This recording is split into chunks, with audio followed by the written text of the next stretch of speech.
Welcome to Books for Success.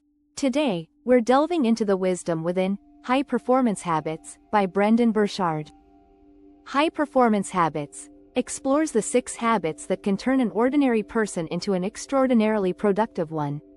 Performance coach Brendon Burchard draws on the data and statistics from one of the largest studies of the world's most productive people ever conducted to explore their habits and find out what makes them tick. Before we begin, subscribe and ring the bell for notifications if you want to keep receiving the knowledge of book summaries about health, wealth, love, psychology, and much more. Don't be shy about dropping your book suggestions for us to summarize. Also, you can use this video as an audiobook summary. Let's grow and succeed together. What's in it for me? Perform your way to the top. Brendon Burchard. High Performance Habits: How extraordinary people become that way. Are you a hard worker whose efforts still don't set you above the crowd? And despite aiming for the stars, do you still tend to get caught up in answering emails and checking off tedious to-dos? Then you're probably like most people, an average performer stuck in the hamster wheel of life. Luckily, these chapters demonstrate why this needn't be the case forever. In fact, a new body of research shows that the highest performing people in this world aren't born with an extraordinary ability to achieve, and neither does their success stem from some specific kind of personality. Instead, the key to long-term success lies in certain habits. And with the help of just 6 of them, identified through research on high performance, you'll be well on your way to extraordinary achievements. You'll hear why seeking clarity, generating energy, raising necessity, increasing productivity, developing influence, and demonstrating courage will help you perform your way to the stars. Chapter 1: The key to high performance isn't personality or inherent gifts. It's good habits and high confidence. Have you ever met someone who makes it all look so easy? Maybe she's earned multiple degrees while working 2 jobs, all without breaking a sweat. Or maybe he's the kind of guy with a Midas touch, and every project he tackles turns into a smashing success. Chances are, they're what's known as a high performer. The author, Brendon Burchard, has conducted one of the biggest studies on high performance in history, examining people from over 190 countries to understand exactly how they achieve their long-term success. He concluded that gender, race, age, and personality traits have very little to do with high performance. What really matters are certain key habits, like keeping yourself physically fit. In other words, it's not who you are, but rather what you do that's important. The author also discovered that these habits didn't form by accident.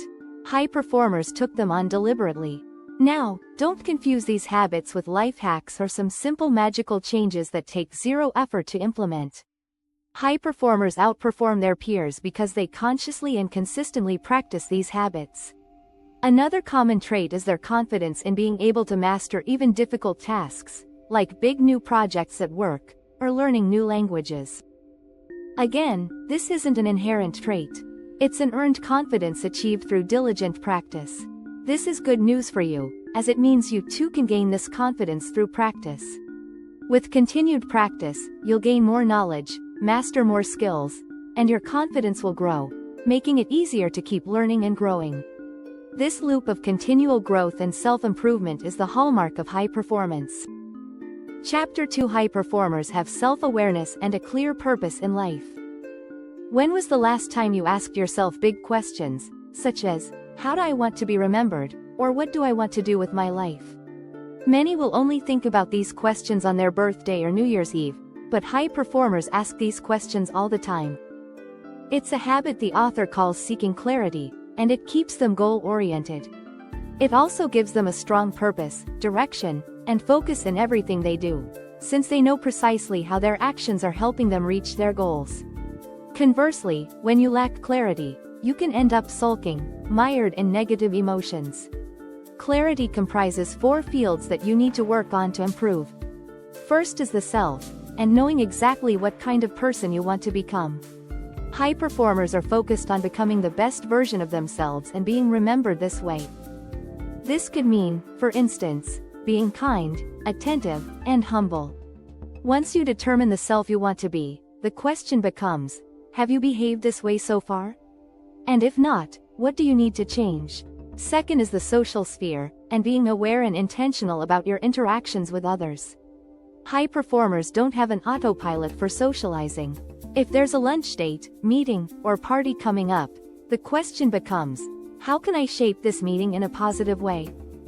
The third is the field of skills, and knowing precisely which talents need to be developed. High performers will focus on a primary profession or field of interest, and work on giving themselves time to practice while avoiding all distractions. If you want to be a great writer, this would mean setting aside time to write, not just learn about writing, and then getting feedback to learn what needs improving. The fourth field is service, and finding a way to give back to others. High performers excel in working on behalf of others, and not just themselves. Doing so helps motivate them, while also endowing them with a passionate drive and granting meaning to their work. The question to ask here would be, who needs me? Chapter 3. High performers have a positive outlook on life and are physically and mentally fit. If you were to list the habits you imagine a successful CEO might have, you might think of efficient scheduling, and the ability to keep distractions to a minimum. But you might not think of exercise. People often associate CEOs with mental fitness, but research shows that they're also physically fit, and their energy levels tend to be similar to those of professional athletes. The author calls the second habit generating energy, and it's key to maintaining a high performance level. Neuroscientists have found that regular exercise increases the production of new neurons in the areas of your brain that are related to learning and memory. Exercise also improves mood and reduces stress, all of which adds up to greatly enhanced leadership performance. But everyone knows that exercise is good for you, right? High performers stand out because they make routine exercise a habit and stick to it, while underperformers are great at coming up with excuses to avoid working out. As for generating mental energy, this is achieved by having a positive outlook on life. Data shows high performers are more cheerful and positive than their peers, even though their personal and professional lives are no less difficult and troubled. They continually and intentionally focus on the good, while avoiding getting mired in negative thinking. And the research suggests that this positive thinking directly relates to high performers leading happier emotional lives and having more mental energy. To get yourself into the habit of positive thinking, take a moment each morning to ask yourself what you have to look forward to in the day ahead. Maybe you're meeting an old friend for lunch or celebrating a co-worker's birthday. Keep in mind that this isn't just about staying in a good mood. Neuroscientists believe that anticipating positive events releases as much dopamine, the hormone associated with happiness, as experiencing the event itself. In this way, having a positive outlook is a very powerful tool, since you get twice the joy, both in anticipation of the event and, again, when it actually happens. Chapter 4. High performers use inner and outer expectations to stay motivated. Let's imagine two runners about to start a race, waiting for the starting pistol to go off. Both have a similar track record, and each has put in the same amount of training. But there's one difference. One racer is thinking about the personal glory of winning, while the other is thinking, I have to win this for my mother. Who's going to win? Probably the latter. That's because raising the stakes improves performance. The author calls this third habit raising necessity. High performers will bring extra urgency to the work they're doing, usually in the form of an outside obligation that is added to their own internal desires. This provides them with more motivation and increases their likelihood of success. Underperformers, on the other hand, will rely solely on their own desire to succeed.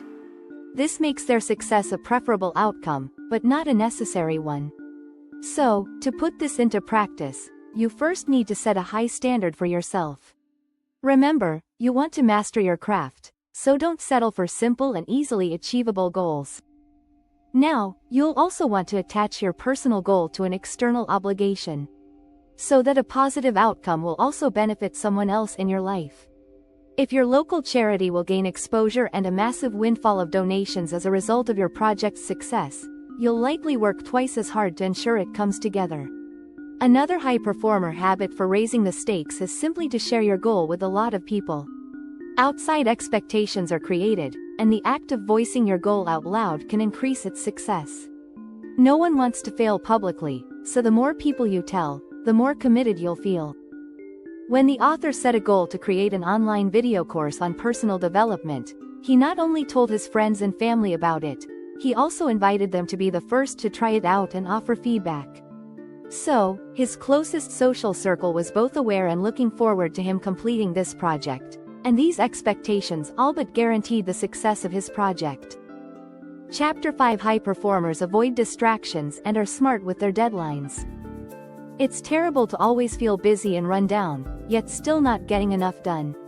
This is a clear sign that there's an imbalance between the energy you're spending and the results you're seeing. This brings us to the fourth habit of high performers. High performers are not good at keeping track of their schedule. They're not good at keeping track of the things they're seeing. This brings us to the fourth habit of high performance: increasing productivity, which you can do by learning how to separate the important work from the unimportant work. This way, you only spend energy on the tasks that really matter. It's common for underperformers to pay a lot of attention to small tasks that make them feel productive in the short run, but add up to very little in the long run. The fourth habit of high performance is to answer an email, on which people spend an average of 28% of their working week. This is because the simple act of answering an email can give you a reassuring feeling of accomplishment, even though it's likely distracting you from more important work. Another important aspect of productivity is timing. Data shows that underperformers are over 3 times more likely to fall into a false deadline trap, which means they set a deadline that's not a must. Assuming that the due date is preferable, not a must, you won't feel any motivation to meet it. In short, you'll be unproductive. But high performers are great at planning, which means creating clear and challenging deadlines and goals. Having a visible finish line ahead of you is a great way to maintain focus, fight distraction, and keep your energy levels up. And data shows that a person with a clear and challenging goal will be able to meet a more strict deadline. Big projects that are carried out over long periods of time can be especially challenging, especially when it comes to staying focused and keeping the momentum going. In these cases, you'll find it helpful to break the long-term goals down into sub-goals of 4 or 5 small steps that will get you to that finish line. This way, you can stay focused and move forward, even when there are months or years still to go. Chapter 6: High performers are appreciative, giving and aware of what others need to succeed.